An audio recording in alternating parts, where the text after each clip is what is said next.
something you're interested in, we'll share a link in the chat. You can sign up. You can sign up directly with the link or speak to a support rep if you have any questions. If you're asking, what do I trade?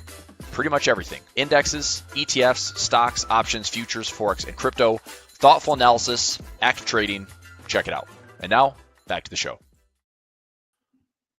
Hey everybody, happy Thursday. Welcome back. Good stuff for the morning, kinda. We had an interesting gap lower. Look, we are really close. We're just talking big technicals here. SPY is still sitting right around that 200 moving average. It's not quite there yet. I still think we're going to find it. I think non-farm payroll could be a good reason to find it. Taking a look at some levels today. My put call sentiment is pretty much dead even. So I wouldn't be surprised with a non-farm payroll day coming into tomorrow that the market's going to stay somewhat choppy and indecisive, with tomorrow being a bigger catalyst. So we had a close yesterday, gap lower. We're filling the gap this morning. I grabbed a quick win on the SPX. I had a $1.80 credit, closed it down for 80 cents.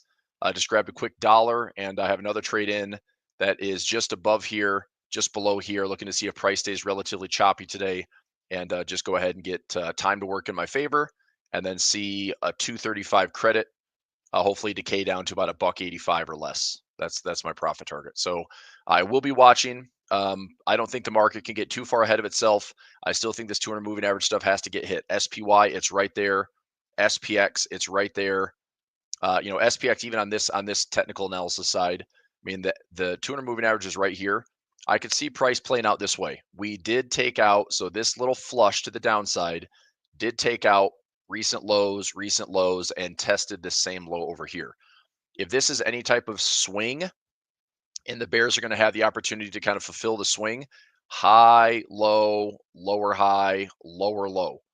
So if we have a bit of a relief rally, there's a couple ways that plays out. Either this relief rally is going to be just pulling back towards around that 6,000 handle, and then the bears take control again, or there is a really quick indecision area, and this market flushes down and then just gets scooped up from the bottom. I still think that April to August connection, putting this around 5,500. I mean, we may not get there, but this 200 moving average to that technical support on 5,500 on SPX to me is still a spot where I want to be positioning for. I'm going to be positioning for long, but I'm going to be patient on like this. I don't think this is the safe spot to call the bottom, right? It feels a lot different that the bulls are at least stepping in a little bit in the near term, that it's not as rough. Yesterday's pushed to the upside was pretty nice. I want to say I was up like $60,000 or $70,000 in an intraday swing in my account. It's all like I've had a lot of like open P&L swings over the last couple of days.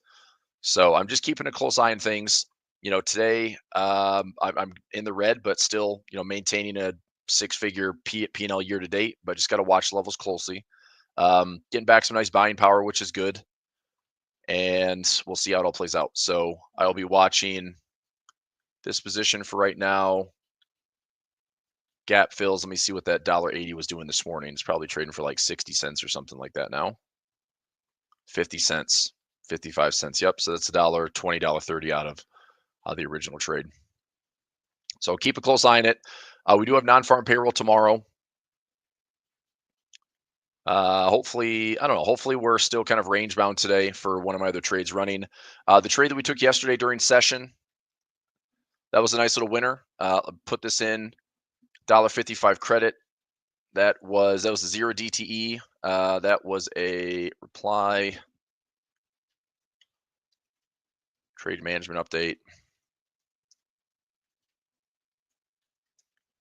The SPX 0 DTE entry for $1.55 credit, closed for $1 debit.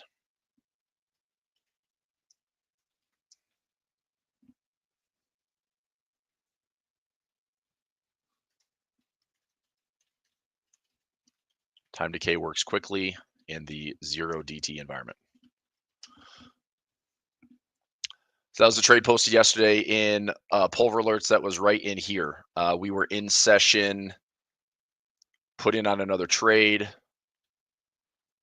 right in this window, and we went down a little bit, up a little bit, and even stalling here for the afternoon. Nice way to grab some extra premium on the day. Jay Powell has a speech tomorrow. I didn't know that. Let's have a look. This is tomorrow's news. I'm going to be out of office tomorrow, so it's going to be just watching from the phone. This is the main bulk of news that we have in the morning at 8:30 a.m. We do have CAD employment as well as dollar U.S. employment news with non-farm payroll. 159 is expected, 0.3 for earnings, and 4% is going to be an interesting unemployment rate. So, I mean, look, Q4, as far as I know, tech was cutting jobs. Government's on a hiring freeze. I don't think they've necessarily started to lay off federal workers. I know that Doge is making the recommendation to do that, but I don't think it's necessarily started. Anyway, 4% is one of the lower prints we've had in a while, right? So 4%, we got back into the the threes back in 2022 and 2023. That was the tight labor market that everyone's worried about. I think the big concern this year would be that we go from a 4% to 4.5, where we start creeping up into the high fours. That might be where the Fed starts to take notice. And I mean, I don't know. People could probably make a compelling argument that right now, like, unemployment is actually higher than what the data says, but we don't know. So I'm probably paying attention closer to, if we have average hourly earnings higher, that's inflationary. If we have unemployment rate going higher, that's a concern. I still think there are some potential issues under the surface, but news is news, and I still think with the S&P with this bar count and the Dow with that bar count, I'm not crazy bullish at this position. I think non-farm would be a great excuse for the market to dump for the day and then find some support, and then we can start looking at position for a better rally in the next maybe the rest of the month. I mean, what do we have coming next week? We have all of our inflation data coming next week, right? So if there's any reason for the market to push down towards this 200 moving average or lower, I think CPI could be a similar reaction, where the market for some reason says, hey, higher CPI, let's go up and retest all-time highs. That's what happened back in February. We saw the same thing happen in January. It's like, I don't know why the market takes hot inflation news as stocks should go higher, but that has been the case. So anyway, we'll see how it all plays out. But like I said, I'm out of office tomorrow, so no trades for me. I'll just be spot checking on the phone. But that makes sense as far as the 200 moving average goes. I'm not crazy bullish unless we tap these levels. We at least have to tap this 200 moving average. So SPX, I want to see it at least touched. XSP, I want to see it at least touched. SPY, I want to see it at least touched.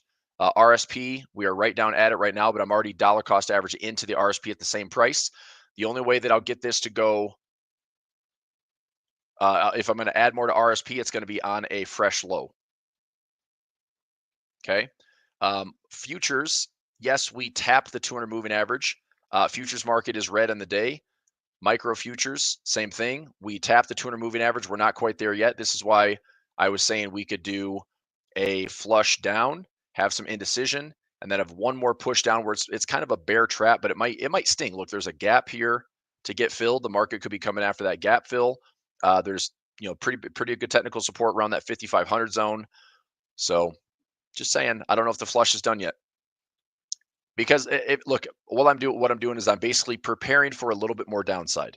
If I prepare for a little bit more downside, then if we get it, I'm prepared for it. I'm hedged for it. I can have some profits on that, and then I can also kind of brace for the positioning where I want to get more bullish. And I just think right now is not the time to call the bottom.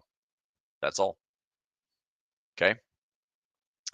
I think lower CPI will be printed, not higher than 3%. I mean, it's not even forecasted for next week, though, is it? Next week forecast on Wednesday, we have no forecast. So year-over-year CPI previous was 3%. I mean, given the last month or so, I would imagine the data is improving, but we never know. Same thing with PPI on Thursday. So yeah, I could see, non-farm maybe tapping the technical levels that I want, and then CPI data could come in pretty solid. Solid meaning like an improvement, and the market might take that as a good sign. We can have a look also at the 10-year yield. So the 10-year yield, this was my concern going into this week. The 10-year is up another 25 basis points. Like, look at how sensitive this thing is. This thing's up 24 points. So as far as like borrowing costs, like a higher yield is not a good thing. But are we going high, low, lower, high, lower, low, lower, high, lower, low? I would hope so. That'd be nice to see it continue to make fresh lows, but I don't want to see this high taken out. I'd like to see a lower high, lower low. If there's any type of the issue with this is I don't think this is easy to trade technically. I think this is just clearly reacting off of what the bond market is interpreting as either recession is in the works or inflation is running hotter. The Fed is making a misstep and miscalculation on monetary policy, or any combination of what I just said. And if that is a reflection of this, like the scary part is this thing, higher is not a good sign. And I still mean this. Anything greater than 5%, I think it's going to break the market. I think we're going to see either the bond market break or the stock market break. And, we know how that story ends. It's usually going to be catastrophic and terrible. It's going to be just monster capitulation moves, and it's going to be lots of volatility. At some point, when the pain is done, it's an incredible buying opportunity, but it is about surviving to make sure that this doesn't break the bank. And that's where most traders, they struggle is if something terrible happens, most traders lose and they have to just start from scratch. Um, I'm on the other side of that fence where I don't want to ever take huge losses. I want to be surviving and also look at it as, do I have the cash ready to be opportunistic? So I'd still like to see the 10-year continue to make lower highs. The dollar index continues to push lower. The euro continues to go pretty nicely to the upside. The Japanese yen, the Swiss are stronger today. So dollar yen making some progress to the downside. Aussie yen. What did I say this week on Aussie yen? I said, watch this flash crash low. If this offers a support zone, again, not just calling the bottom, but looking to maybe scale into this with some small trades, trade very, very small, look for some confirmation. But I could see the yen crosses bouncing off these major lows. This July to August swing, if we bounce off those levels, I could see a lot of that going on. CAD yen, same thing. Watch and see how price behaves on a smaller time frame off these levels. You start to see some buy zone confirmations. This could be a good spot for a very low risk trade. Low risk trade if the market pops back up here. That's a low risk trade to confirm this on a smaller time frame, and you can see this thing pulling back. This is a 1,000 pip move, so it's not going to be perfect. I say like, oh, the stop loss is so tight. You might have to have a couple hundred pips of wiggle room. But if I took a small position, and let's say that added up to like 1%, and then price actually goes my way, well, that 1% can easily become 2, 3, 4% gain. But watch closely. I think a lot of the euro pairs, a lot of the yen pairs might offer this bounce off that August low. So the euro yen is very different. Why? Well, we behaved right off of this level, but we had just an aggressive rip on the euro. I'm going to attribute a lot of that to the drop in the dollar. The euro just got very, very strong in about 3 days. So what did it do technically on the euro yen? Right where I said, watch these flash crash lows from July to August, and it responded really nicely. It's up 500 pips.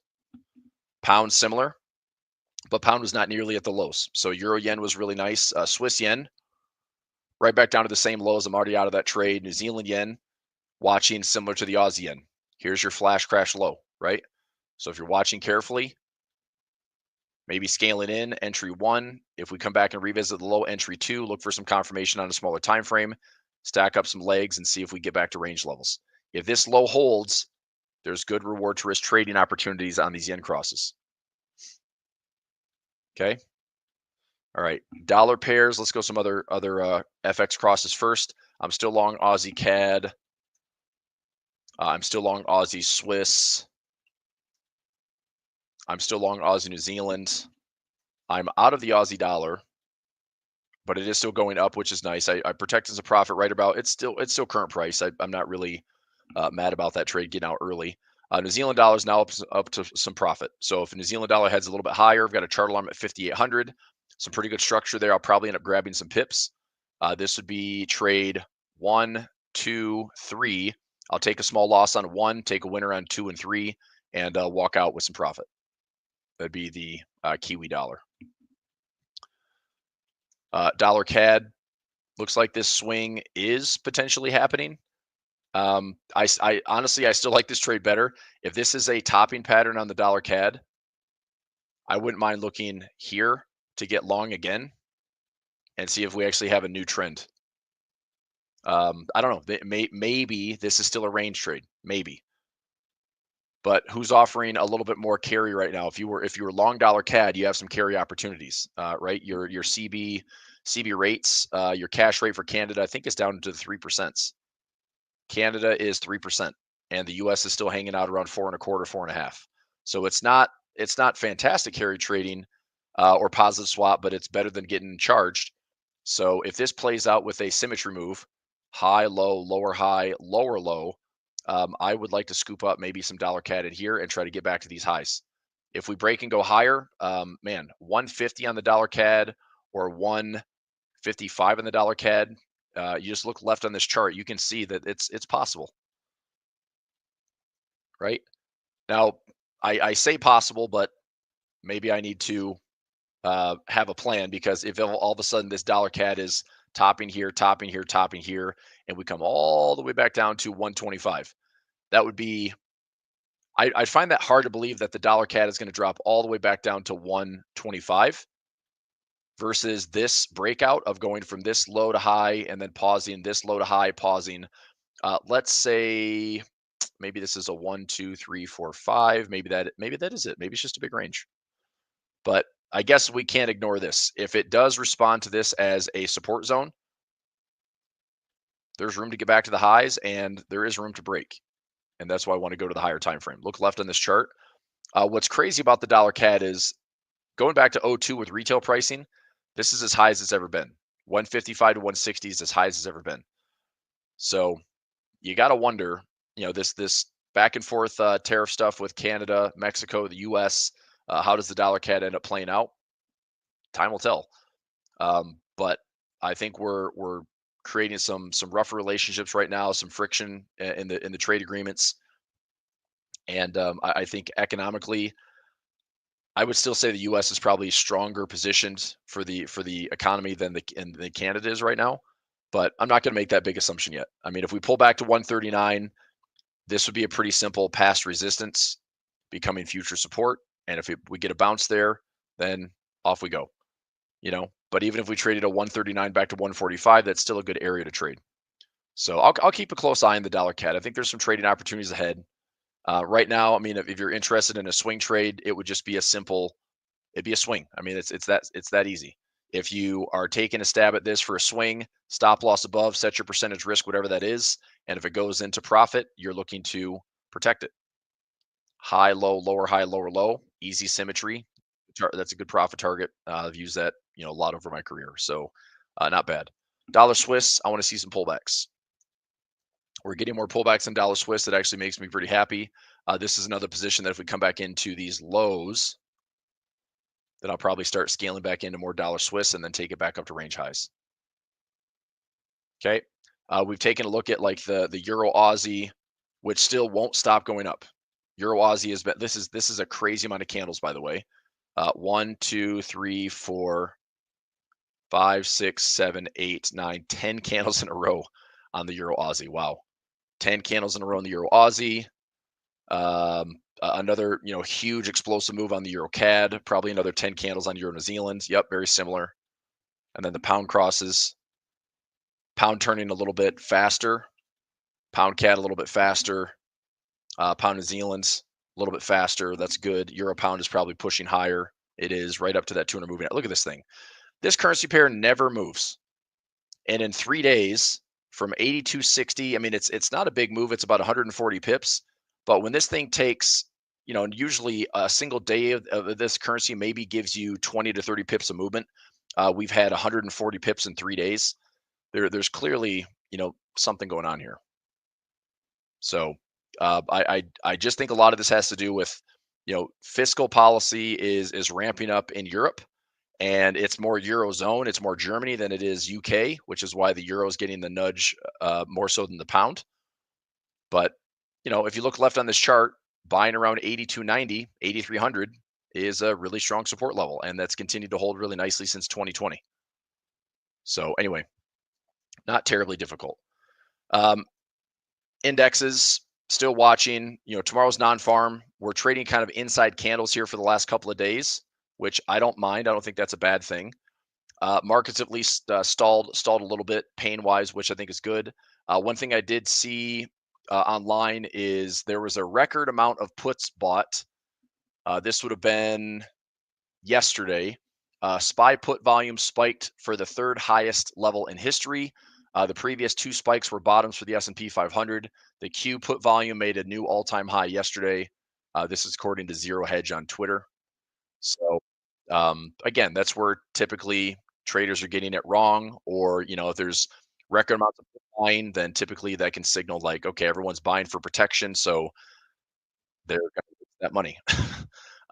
Again, I still don't feel comfortable saying this is the bottom, you know, but I would be watching to see, okay, this makes some sense that we have a bottom that is near. So this candle from, I think it was, what day was this? Was this Tuesday? Was this our wild Monday? Yeah. So Monday this week was a pretty wild day. Day was a big indecision day. And so far, Tuesday, Wednesday, Thursday, we are still sitting mostly indecisive. We're still kind of trading inside everything for Tuesday, Wednesday, right? So Tuesday, Wednesday, Thursday, still trading kind of inside this non-farm. Whether it breaks higher or lower remains to find out tomorrow with the news.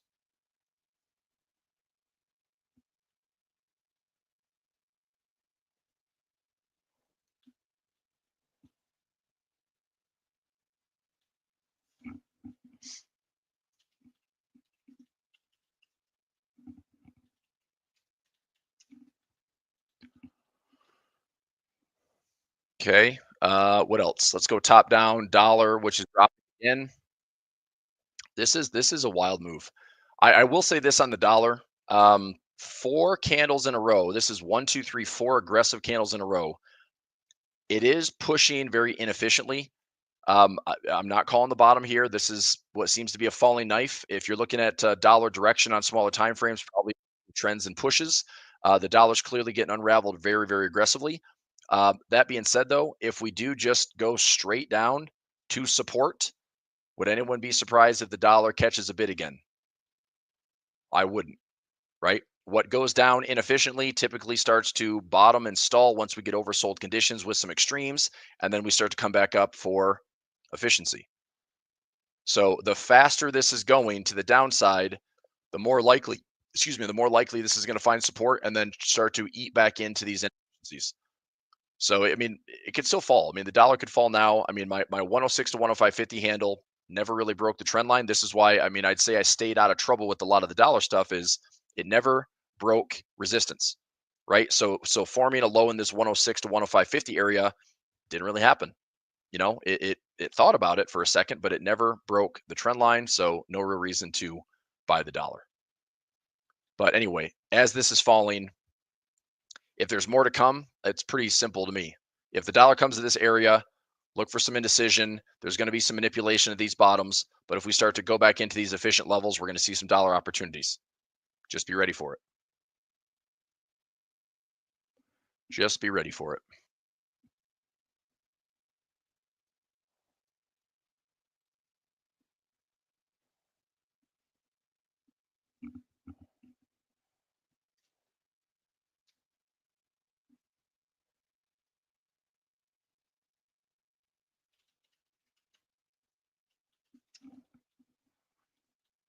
Okay, oil.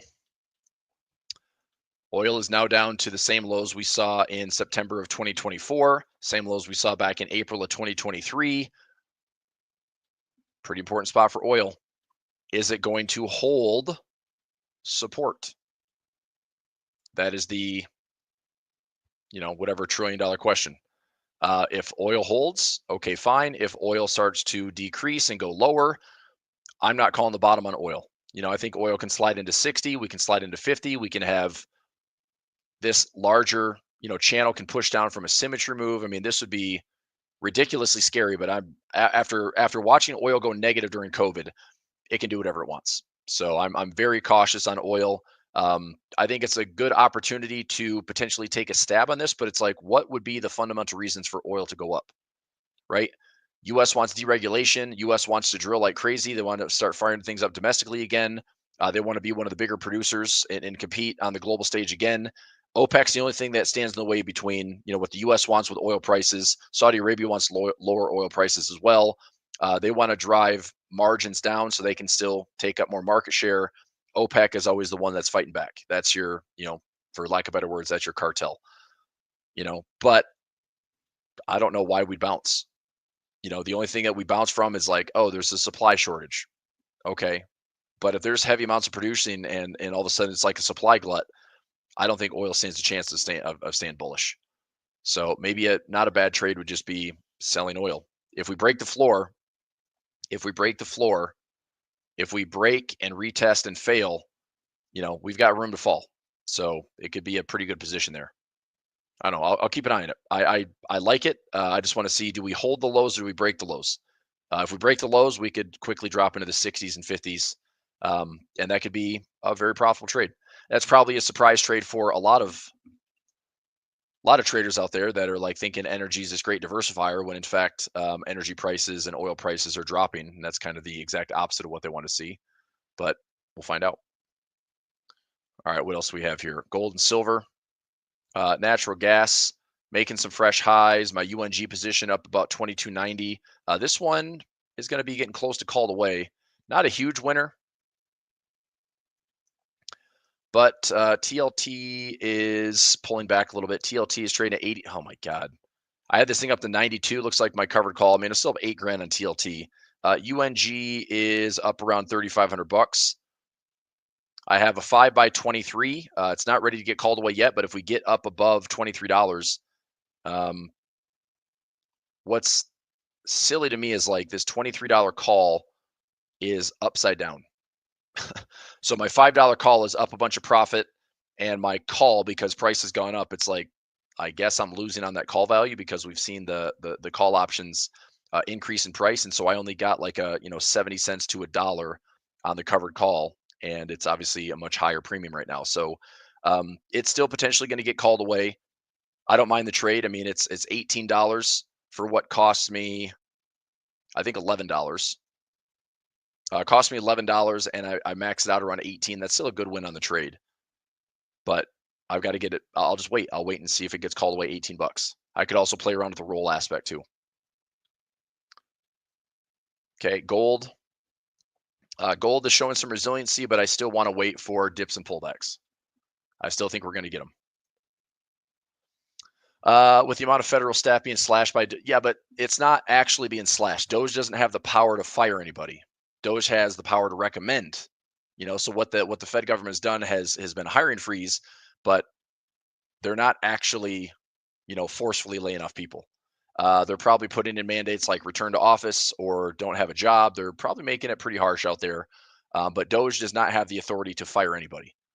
So it's basically coming in as a efficiency consultant, and whether or not these firings and terminations go through, or is there better ways? Like, I mean, if anybody watched Trump's Congress address this week, I mean, he just rattled off like Social Security. We've got people that are 100 to 110 years old, 110 to 120, 130, 140. Somehow in the Social Security system, there's people that are over 200 years old that are still getting Social Security benefits. How that happens, I have no clue. But it'd be that type of efficiency where I'd like to see it cleaned up as opposed to just firing people. I mean, if you fire 200, 300, 400,000 jobs, and you think about what the government did create over the last 2, 3, 4 years, 800,000 jobs, a million jobs. Government has been, yes, I'm not saying government is the answer, but we did create jobs. And if all of a sudden you get rid of those jobs, well, you're displacing workers.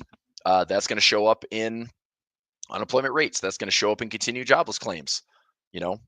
So I don't think that coming in to fire people is the best answer for Doge. We'll see.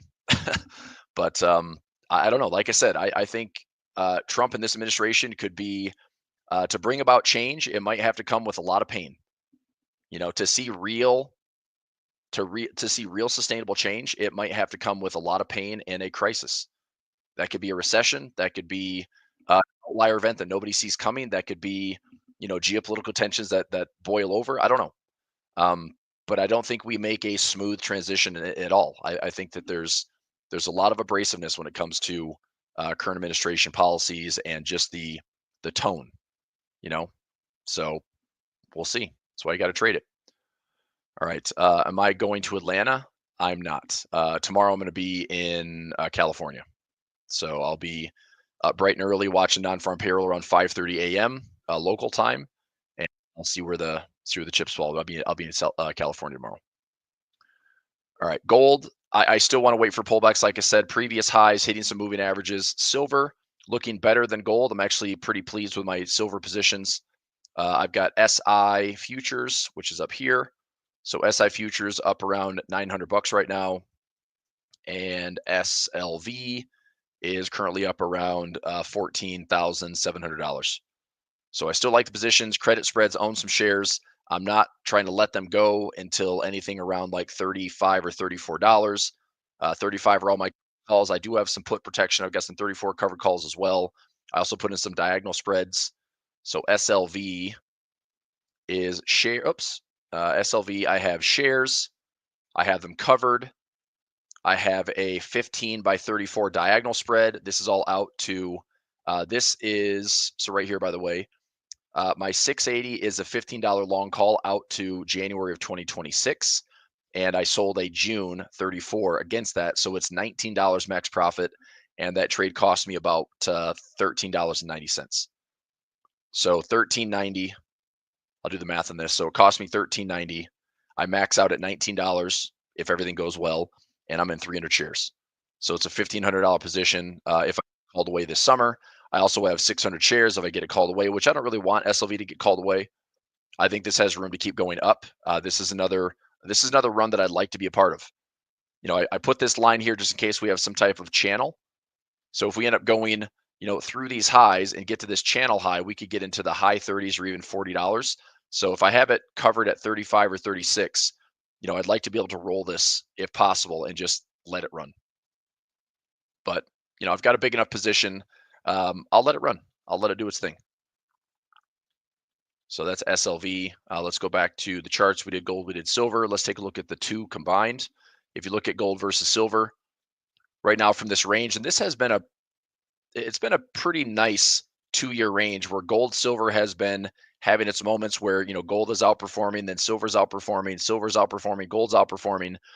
If this is building something like this for a topping pattern, it'd be nice to see silver catch the kind of outperforming bid and see if SLV and SI and XAG can run a little bit hotter than gold.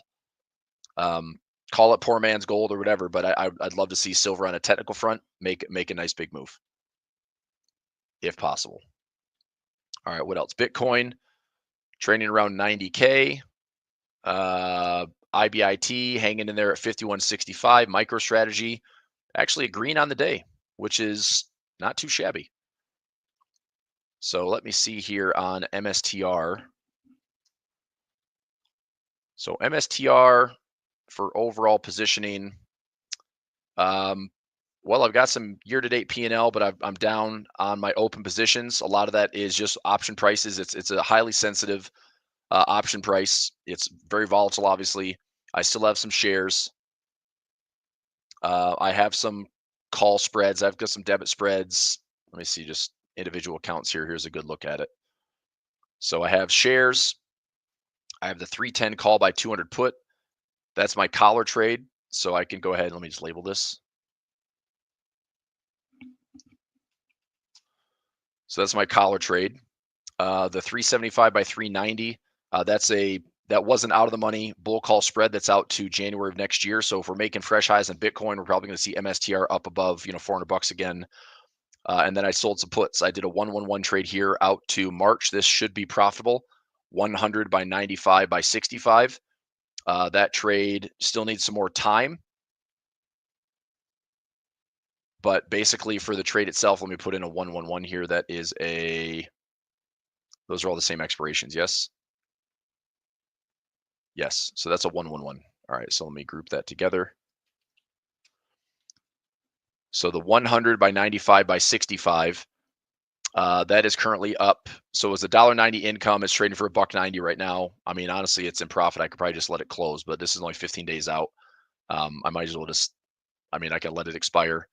If I want some buying power back, I can just close this thing out. That would wrap up, probably give me about $4,000 to $5,000 of buying power back, which isn't a huge deal. Do you think 4% unemployment is even possible when we see 240, 220? I mean, I don't know. I don't, it's so hard to really believe the numbers when it comes to stuff like that. I mean, if we're getting legitimate layoffs and jobless claims, it's so hard to believe that 4% is, we're still maintaining like, some of the tightest labor market conditions that we've seen. I mean, we're still sitting near like historical lows when it comes to unemployment. So, I mean, again, the data prints how it prints, whether you believe it or not. I I I don't know. I take it one step at a time. It's just one news announcement. It's a lot of noise. I don't think the market's going to fall apart on it, but I think if you start seeing, higher jobless claims, initial jobless claims, the one thing I want to find is residential construction jobs, total spending, job. So let me see if I can just find. This is one of the best signs for whether or not we go into a recession. Um, Residential construction. I mean, right now we know the housing market in the US is the most unaffordable it's ever been, right? Interest rates are way too high. The average household price or the average home price is way too high. The average household income is way too low. And right now, instead of using like your typical rule of thumb is like, 20% gross income or 30% gross income, that's like where you should cap yourself. Right now, the average home price compared to the average salary is requiring like 47% of your gross income to make a mortgage payment. It's unsustainable. It's like double what it should be. So if I find this residential construction job numbers, um, I don't. So here's building construction. I'm looking at. I want to see residential building job numbers. Here we go. Unemployment. So here's your residential building construction employment. And if I can dig a little bit deeper, it's like I want to see where this thing is trending. Let me see where this is trending. All occupations. So I mean, honestly, I might just go and try to build this out in a spreadsheet and just see if this is trending. If this is trending lower, then it's not a good thing. If this is still pretty stable, then probably resiliency in the economy. Supply side catches up. We need to see if rates come down a little bit. I mean, all this stuff goes back and forth. You know. So, but that's one really good measure that I'll keep a close eye on as far as like, are we heading into recession? Are things getting really ugly? I saw also there's an uptick in mortgage payments being late. I've got this. I think I took a screenshot of this yesterday. That's zero DTE stuff. Did I not take a picture of that? Thought I did. Guess not. Let me find it.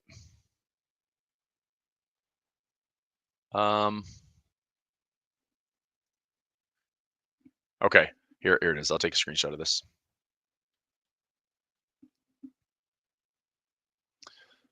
So this is single family loan performance trends. Right now, we have about 15% of all FHA loans past due. Okay. Again, this is just one data point. One data point doesn't make a trend, but if this is trending higher, if serious delinquencies are trending higher, bankruptcy is trending higher, like if foreclosures trending, if that's the case, these are all things that are behind the scenes that nobody's really talking about, but will cause some problems. Is this 2008 all over again? Not necessarily. There's too much household wealth right now, but if we have a massive crush in housing prices, it's gonna ruin people's hopes and dreams. I mean, people right now think that they're wealthy because they have so much household wealth based on, well, I bought this house for X amount and it's worth double on paper. But if nobody's going to buy your house at that price, it's not worth that at all, right? A housing market is only dictated by what people are willing to spend. And if nobody's buying homes and houses are deemed unaffordable, then I don't know. And if you're in a home you can't afford to pay for, that's not good either. You know. So anyway, just stuff to consider.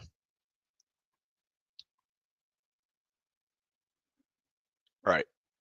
So a couple more things here, and then I'm gonna roll. But Bitcoin's hanging in there, some resiliency. MicroStrategy is a nice little rally. Let's go copper. Copper has had a surge the last couple of days. This trade we put in for Pulver alerts is looking pretty good. It's not in full profit yet, but it's getting up there where I'm not really worried about it. Here is my trade on copper. So my max profit's about 160 bucks. It's about 54% of profit right now. And I think we're so far out of the money. I mean, what would be my position I'd have to worry about? 4.18. So 4.18 on the options chain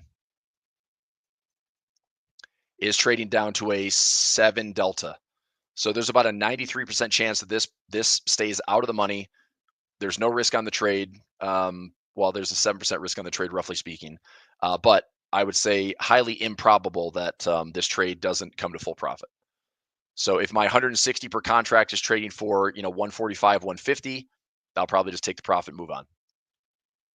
Okay, let me do a quick spot check on a trade for SPX this morning. Just sticky freaking pricing, huh? All right, it's going to give us some time to work. Japanese yen, we are breaching this recent high. I did close out my bull call spread. I'm looking for a repositioning here, but not yet. I don't know if the Japanese yen just starts to take off or if we have a pattern that's going to start pushing back. And I may be looking for another position on the future side.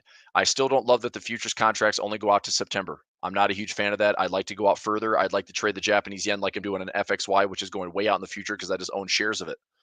So I'm still going to keep my shares of FXY, and I'll probably hang on to those shares until we get back to 65 or higher. My break even on this is around 58 bucks. So if we get up to 65, $66, then a couple things. One is if we maybe pull back into here, I might buy some more shares, or we pull back into the same lows again, I might buy some more shares and look at this as a chance to trade the low to the high and take from like 58 to 65 or 66, $8 a share doesn't get anybody excited, but if I put in, a couple $1,000, it's going to pay. It's going to pay okay. Right. All right. Brazil energy prices probably pulling it lower. We'll go EWZ here in a moment. DAX fresh highs again. I mean, amazing. The only thing I'm trading on DAX related is FEZ. I just sold some puts around the 50 to 49, 48, 47 handle.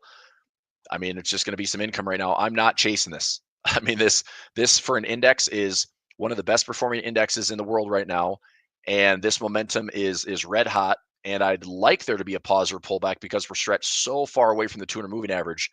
But my gosh, I mean, it's not like it's at an extreme bar count. We hit the 200 moving average many times, so it's not like it's overextended with time. It's mostly just prices overextended. But do not call the top on this thing. This has been a great index to trade. So I'm long FEZ, FTSD. That's the FTSE 100. This one's fine, but Europe is getting the bigger nod because they are unloading a lot more fiscal policy than the UK is. Argentina pulling back a little bit. I'm still not ready to buy in. I was going to look at like a $75 position here. China also making a nice little run here the last couple of days.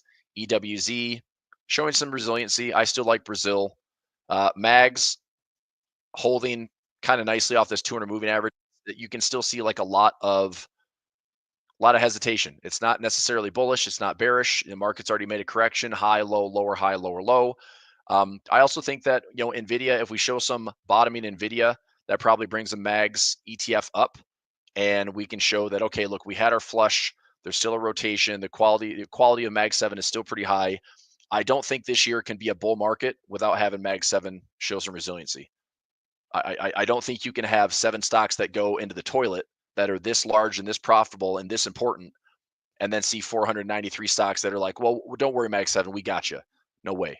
I think the Mag 7 has to show resiliency. And look, they're all pretty decent discounts, right? Apple, steady. I mean, but at the 200 moving average, we had some really good support. Amazon at the 200 moving average showing some good support.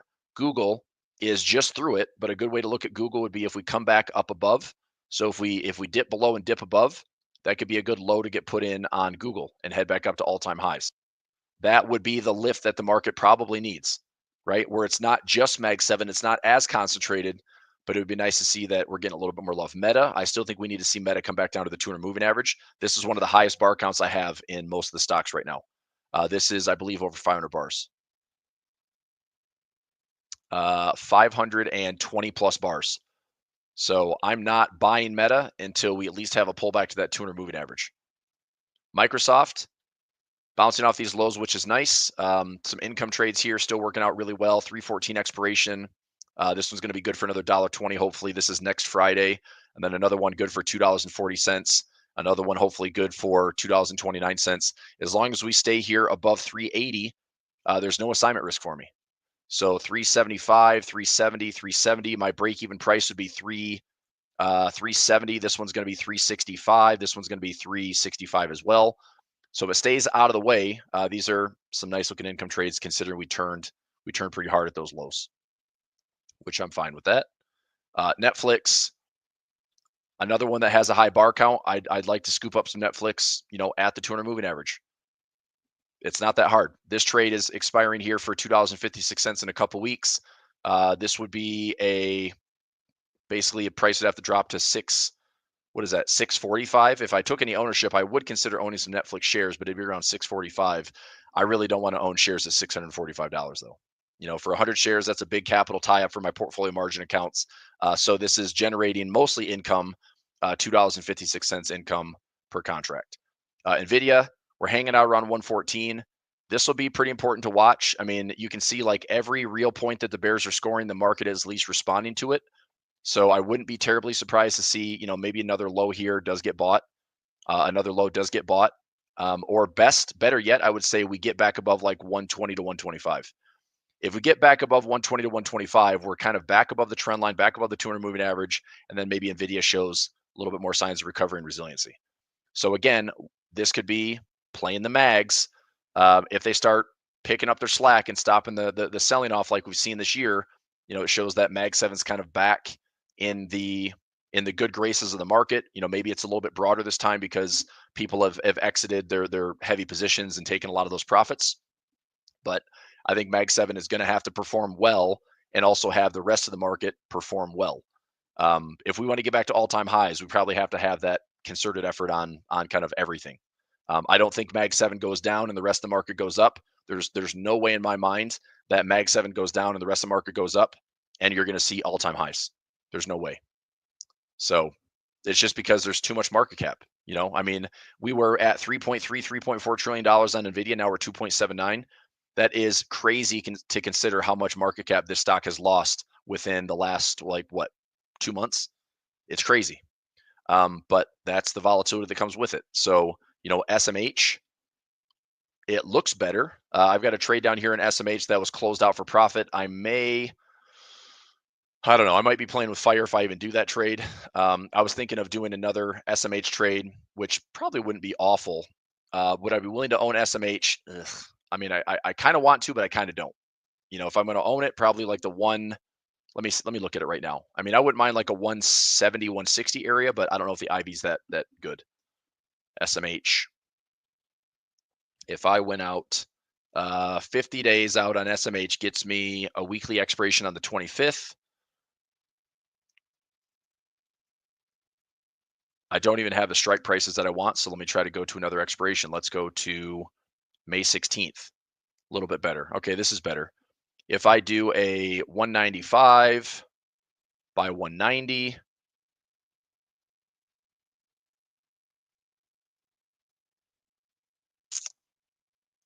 I mean, this isn't awful, but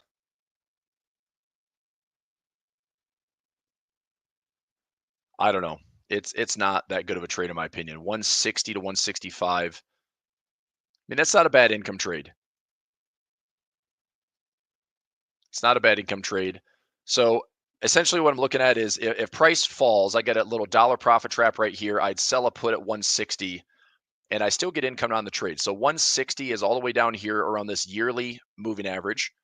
If we have a high, low, lower, high, lower, low, I could see this. I mean, correction wise, that's probably in a 40 to 50% correction. That is a 42% correction. SMH is heavily weighted with NVIDIA, which is probably what maybe helps it stay more resilient than maybe something like SOXX. I also think the options on SOXX is a little bit worse. But this one is, I don't know which one has more like infrastructure. One is weighted on NVIDIA, but that's SMH. But I kind of like the idea of like more infrastructure, like the AI infrastructure, the AI build out as opposed to it's just chips. So it's not a bad trade. I just think there's more liquidity in SMH. It's not a bad trade. This one closed out for profit. I think I'm going to take this trade. It's not that far out. I'm only going out about 71 days. If I wanted to take a bit more risk, I mean, I get $200 credit. I would have to take on some shares. Ownership price, I would own shares 160 plus 155.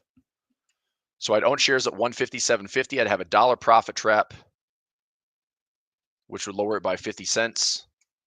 So I'd own the shares at 157. Right now we're trading at 224. 157 would be a 30% decline from here. And 157 would be about a 45% decline from the all-time highs. So income-wise, not a bad trade. If we have any seasonal move to the upside, it's not a bad trade. Probably don't need to have both. So that's $1 versus $2. I mean, obviously I'd like to take the credit there, but I don't want to be tied up for 200 shares. So 160 is fine.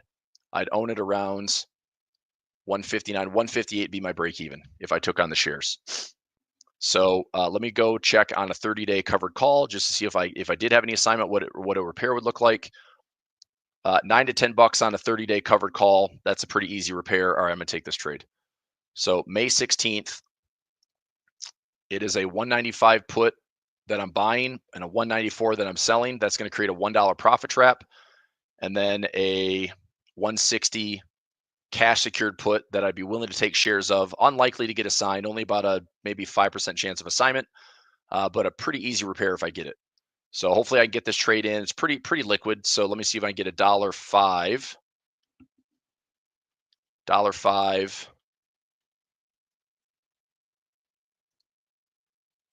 $1.05 not filling. You try the $1.04. Let's just penny this down until it fills. Hopefully I get more than $1 for the trade. Just a little income trade. $1.02. Come on. All right, just got filled at $1.01. So $1.01 fill. I'll put this on a couple of my accounts. $1.01.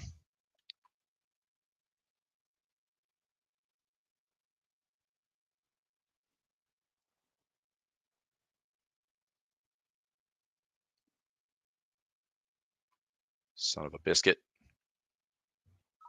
All right, and $1. Okay, so that account, good. 9072. That one is a IRA account. I'm going to stay out of that one for right now. All right, so that trade's in. This is SMH. May 16 expiration. Buy the 195 put, sell the 194 put, sell the 160, collect $1 to $1.01 credit.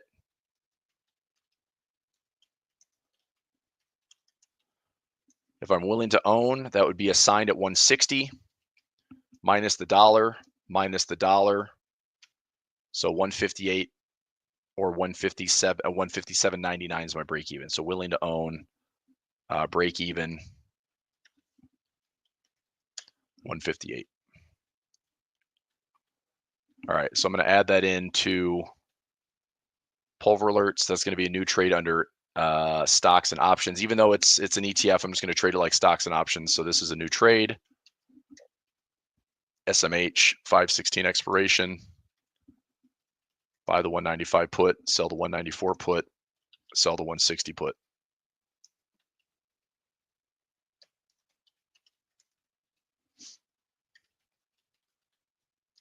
Willing to own shares of SMH if price is less than 160 by expiration.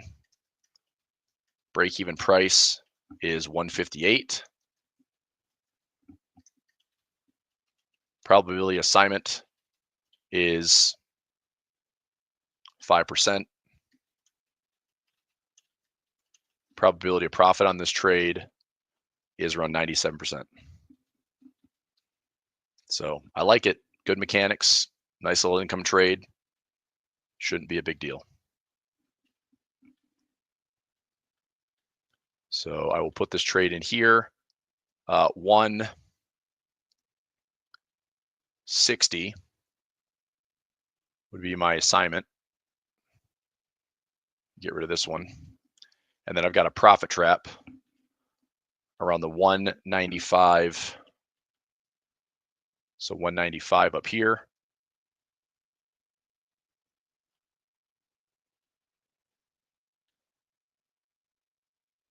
All right, so I have a 516, oops.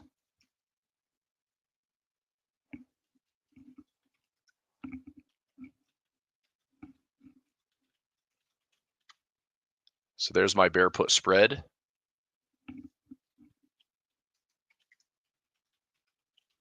And there's my cash secured put.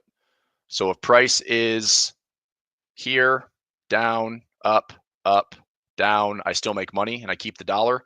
If price is down below here, I keep the dollar and I keep the dollar. So there's a profit trap right there. Okay.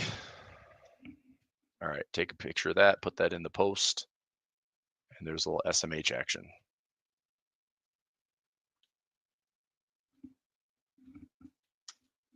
Okay, that has been posted. All right, I'm gonna about wrap things up. 269 on Tesla. Okay, fine. This one close for profit. 255 out to March. I've still got a couple weeks on this one. I'd love to see a little bit of love on Tesla, at least staying above 255, and then out to April. I think by April, May, we get a little bit of a relief rally coming, depending on how low things go. But we've come back and filled a lot. We backfilled a lot of this gap from this rip post-election. It's kind of sad actually that Tesla's been this volatile to have such a ridiculous run on the post-election move and then give it all back. That has been, I'm pretty sure for the mega Tesla bulls out there has been pretty frustrating. Like it's just trading. It's a volatile stock and everybody knows that. I think still it's arguably and give it time, it's probably going to be one of the most profitable margin companies that the S&P has. But right now it's just not that stock. So we played out to symmetry. We pulled it back to 200 moving average. We are now testing levels where if there's some dynamic support in here, let's find it. And I don't know if this market gets a relief rally, but I think this is probably going to coincide with the mags getting lifted a little bit. If mags go up, then we're probably seeing like a broader move to the upside. Tesla being one of them. All right. And that is going to about do it for today. Berkshire Hathaway, this one is for income here. Funds, the 10-year rate ripping higher. I don't love that. Mortgage rates down to 676. Hopefully there's an update where it's coming in a little bit lower. I'd like to see like a 6.5 or lower. Futures, claims. What's this one? Unemployment rate and core PCE. Okay. And we've got PCI or CPI, PPI news next week. Alibaba, Baidu, FXI, KWeb, just China's looking okay. JD had earnings. They had earnings. They got all the way up to $46. They're back to 43. I might actually, since earnings is out right now, let me take a quick peek at JD. I do have some shares in this, and I might look to do a quick roll and just extend my time. So I have my 500 shares. I've got it covered. Oops. I've got it covered at $40 out to March 21st. I'm going to try to roll this. This was a collar trade. I'm going to try to roll this maybe one more week and see if I can get some premium for it. So if I do a quick roll, keep the strike the same, go out another week, grab another 20 cents. I mean, 20 cents at 500 shares, that's another $100. If I go out a little bit farther, let's go first part of April. I mean, that's not bad. I go out to the first week of April. That extends my timeline by about 14 days. I get 55 to 60 cents on this. Maybe. This is the hard part I had a couple weeks ago as I was trying to roll this thing, and it was, showing 50 cents mid, and I was only getting like, actually the bid price was, I showed bid price at 35. So it's still worth it. I mean, if I increase my profit by, $250 or so, but with 500 shares, I've got this on 3 accounts. So another $750 of income. probability of it staying above $40 is pretty high. I can keep repairing the stock as well. So let me see if I can do a quick roll here. I'm only going out 14 extra days, but that's a pretty good jump. Oops, what did I just do? Yeah, I mean, I get like 12 cents for 1 week, or if I go out 2 weeks, it gives me like 40 to 50 cents. Let me see if I can sneak in 50 cents here on the roll. I don't know, I'll play around with it a little bit. So 50 cents here. Freaking easy, man. All right, so I just rolled it out for another couple weeks for 50 cents. Okay, so this one, do a quick roll. Go out to April 4th for 50 cents. Filled. This one, 40.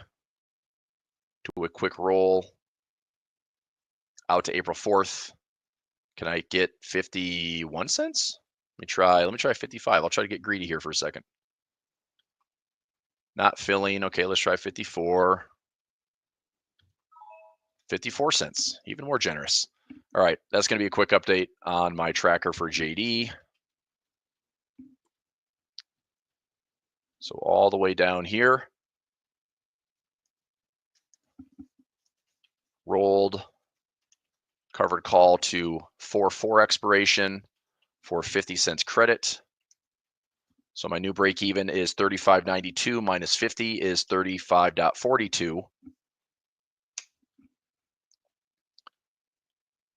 35.42 minus 40 gets me 458, 68.70 in profit. All I have to do is let price stay above 40 bucks. So I'll keep massaging this one. I might just keep selling calls. If it gets me another couple $100 each week, or every 1 to 2 weeks, I'll just keep doing it until, I don't know, maybe I can add an extra couple $1,000 to the bottom line. Just stay resilient, JD. All right, I think that's going to do it for today. Costco still needs to find a bar count. This is another high bar count. This trade is done for profit. That was over and done with. I still have some 111s on Costco. Costco has earnings this week too. They have earnings today after market. So I'm pretty sure I have no exposure on Costco outside of prices that are way lower. Costco is down here. And yeah, 700 by 6. 700 by, let me see, just one account. Costco, 700.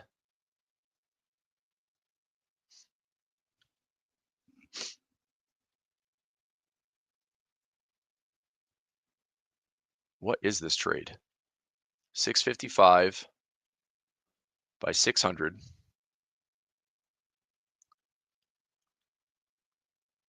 Is that right?